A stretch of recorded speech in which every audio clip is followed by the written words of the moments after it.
సంక్రాంతికి వస్తున్నాం తర్వాత ఆ రేంజ్ లో హిట్ అయిన సినిమా ఒకటి లేదు. 8 నెలలుగా లేని బ్లాక్ బస్టర్ లోటుని మిరాయి తీరుస్తుందా? యంగ్ డైరెక్టర్ కార్తిక్ ఘట్టంనేని మిరాయిని బాక్స్ ఆఫీస్ మిరాకిల్ గా మారుస్తున్నాడా?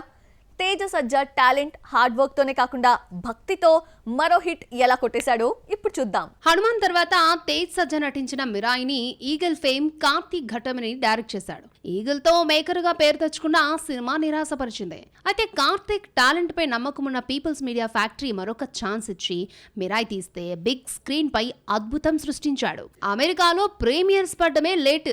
సోషల్ మీడియాలో మిరాయిపై ప్రశంసలు కురిపించారు. దీంతో తేజ్ ఆనందానికి అవధుల్లేవు. చిత్ర యూనిట్ ని హత్తుకొని ఆనందం వ్యక్తం చేశాడు. తేజ్ సజ్జా యంగ్ హీరో అన్న పేరే కానీ చిన్న సినిమాలతో ఎవరూ ఊహించని సర్ప్రైజెస్ ఇస్తున్నాడు. దేవుడి ఆశీస్సులతో సక్సెస్లు కొట్టడం అలవాటైపోయింది. ఆ మధ్య హనుమాన్, ఇప్పుడు జై శ్రీరామ్ అంటూ మిరాయితో ఆకట్టుకున్నాడు. తనకు తగ్గ స్టోరీలను ఎంచుకుంటున్నాడు. చిన్న హీరో పెద్ద విలన్ని ఫేస్ చేయడం కష్టమే. హీరో అంటే ఏదైనా చేస్తాడన్న విమర్శ లేకుండా హనుమాన్ లో రుద్రమని, మిరాయిలో కోదండంను తేజ్ చేతిలో పెట్టి పవర్ఫుల్ హీరోగా తీర్చిదిద్దుతున్నారు దర్శకులు. హనుమాన్ లో భక్తి ఒక్కటే కనిపించింది. మిరాయిలో తాంత్రికం మాంత్రికం మిక్స్ చేశాడు దర్శకుడు కార్తిక్ ఘట్టంనేని.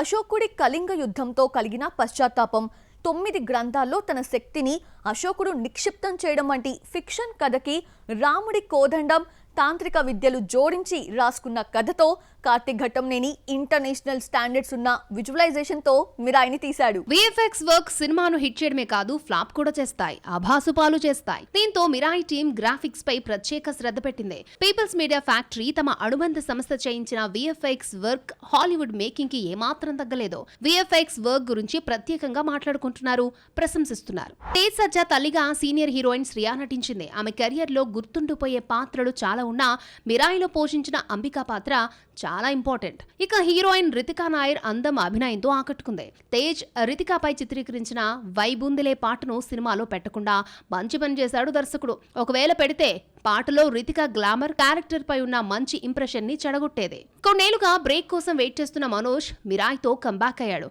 స్టైలిష్ యాక్షన్ తో ఇంప్రెస్ చేశాడు. ముఖ్యంగా గౌరహరి తన బ్యాక్గ్రౌండ్ ఎలివేషన్ తో ఓ రేంజ్ లో మిరాయిని కూర్చోబెట్టాడు. బిగ్ స్క్రీన్ పై చూడాల్సిన ఈ విజువల్ వండర్ ని 60 కోట్లతో ఇంత క్వాలిటీతో భారీ విఎఫ్ఎక్స్ వర్క్ తో తీయడం మిరాకిలే. సంక్రాంతికి వస్తున్నాం తర్వాత టాలీవుడ్ లో మరొక 300 కోట్ల సినిమా లేదు. ఆ లోటును భర్తీ చేసే ఛాన్స్ మిరాయికుందే.